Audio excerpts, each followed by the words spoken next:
Assalamualaikum warahmatullahi wabarakatuh. Selamat pagi adik-adik. Baik, sesi kali ini kakak akan membahas materi tentang bangun ruang sisi lengkung. Materi ini kalian dapat jumpai di kelas 9 SMP. Dalam pembahasan sesi kali ini kita akan membahas seputar bangun ruang sisi lengkung, yang mana bangun ruang tersebut banyak kita jumpai dalam kehidupan sehari-hari. Nah, di sini kakak lampirkan beberapa contoh benda di sekitar kita yang permukaannya mirip dengan bangun ruang sisi lengkung. Contohnya di sini ada gelas. Nah, gelas ini berbentuk tabung ya, permukaannya. Kemudian ada tenda, permukaannya berbentuk kerucut. Kemudian ada gelas kerucut, cangkir, dan bola. Bangun ruang sisi lengkung yang akan kita bahas di sini ada 3. Yang pertama ada tabung, kemudian ada kerucut, kemudian ada bola. Nah, untuk pertemuan kali ini kakak akan membahas seputar tentang tabung. Tabung di sini ada unsur-unsur dan jaring-jaring tabung, kemudian ada luas permukaan tabung, kemudian ada volume. Tabung merupakan bangun ruang sisi lengkung yang mempunyai atau memiliki 3 sisi. Coba kita perhatikan gambar di bawah ini ya. Yang di sini ada 3 bagian. Bagian atas, kemudian ada bagian selimut, kemudian ada bagian alas. Nah, di sini kakak melampirkan benda-benda di sekitar kita yang berbentuk tabung. Nah, di sini kakak contohkan sebuah kemasan makanan yang berbentuk tabung. Kemudian unsur-unsur tabung. Nah, di dalam tabung ini terdapat unsur-unsur ya, yang mana seperti tertampil di layar. Yang pertama yaitu jari-jari. Nah, jari-jari ini adalah setengah dari diameter. Nah, ini adalah letak jari-jarinya.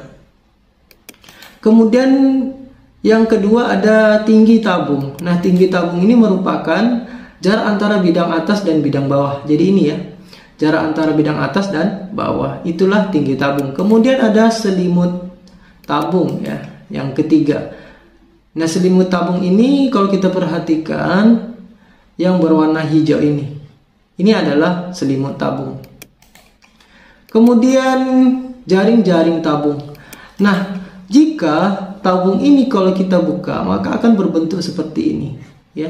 Nah, lingkaran pertama ini adalah bagian atasnya yang ini, kemudian yang bagian bawah adalah lingkaran yang di bawah ini. Kemudian selimutnya berbentuk persegi panjang.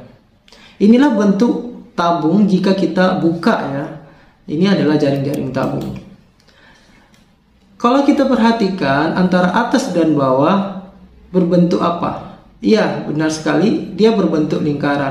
Nah, kemudian selimutnya ini berbentuk persegi panjang.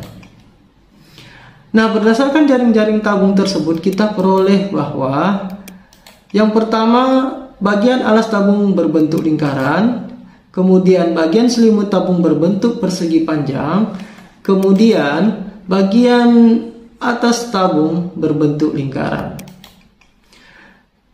Bagian alas dan atas merupakan 2 lingkaran yang kongruen. Kongruen artinya sama ya, sama persis.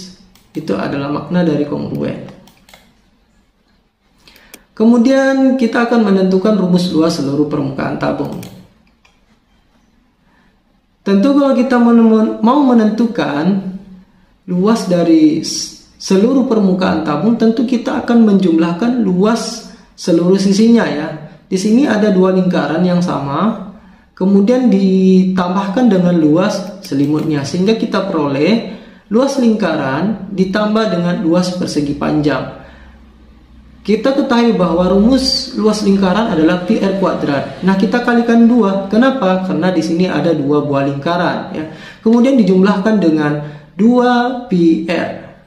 Nah, 2 pi r ini adalah panjang ini, kita anggap sebagai P-nya, kemudian dikali dengan T, ini adalah tinggi tabungnya. Sehingga dapat kita singkat rumusnya 2 pi R dikali T ditambah R. Maka kesimpulannya luas permukaan tabung adalah 2 pi R dikali R ditambah T.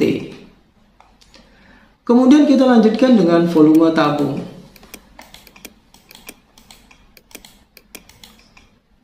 Volume tabung itu sama dengan rumus volume prisma.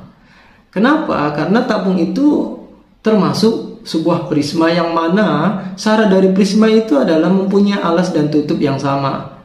Jadi kebetulan tabung juga mempunyai sifat-sifat dari prisma, sehingga volume prisma yaitu pi R kuadrat dikali tinggi atau luas alas dikali tinggi.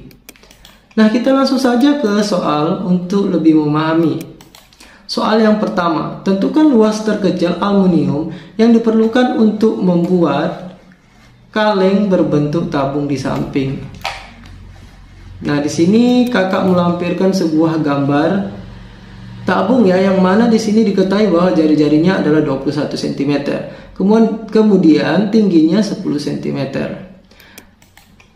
Jadi diketahui di sini jari-jarinya yaitu 21 cm. Kemudian tingginya 10 cm. Di sini kakak menggunakan pi sama dengan 22/7. Kenapa? Karena jari-jarinya kelipatan dari 7, sehingga bisa kita sederhanakan atau kita bagi nantinya. Jadi nilai pi itu ada dua ya, 22/7 dan 3,14. Di sini kakak mengambil 22/7 karena jari-jarinya bisa dibagi 7. Nah, yang ditanyakan adalah luas permukaan tabung, yang mana rumusnya adalah 2 pi R dikali R ditambah T.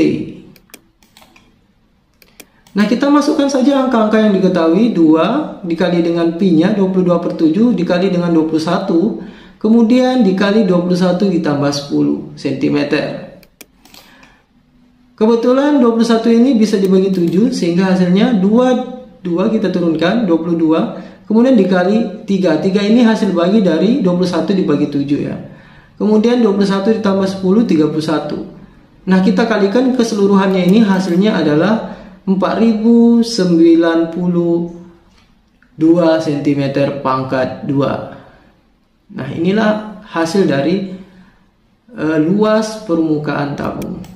Kemudian kita lanjutkan contoh yang kedua. Tabung di samping mempunyai jari-jari 10 cm dan tingginya 15 cm. Carilah volumenya. Nah, di sini dilampirkan sebuah gambar tabung yang mana jari-jarinya 10 kemudian tingginya 15 cm. Oke, jari-jarinya 10 dan tingginya 15 cm. Yang ditanyakan adalah volume tabung. Jadi rumus volume tabung itu sama dengan rumus volume prisma, yaitu luas alas kali tinggi, yang mana alasnya berbentuk lingkaran kemudian dikali tingginya. Jadi ini adalah rumus luas lingkaran dikali dengan tinggi. Kita masukkan saja angka-angka yang diketahui. Kakak ambil di sini pi-nya 3,14. Kenapa? Karena jari-jarinya tidak bisa dibagi 7 atau bukan kelipatan dari 7, sehingga kita ambil 3,14. Nah, lalu kita kalikan semuanya ya, 3,14 dikali 10 dikali 10 dikali 15, hasilnya adalah 4710 cm pangkat 3. Baik, kakak rasa sampai di sini materinya, semoga dapat dipahami. Kakak akhiri, assalamualaikum warahmatullahi wabarakatuh. Sampai jumpa.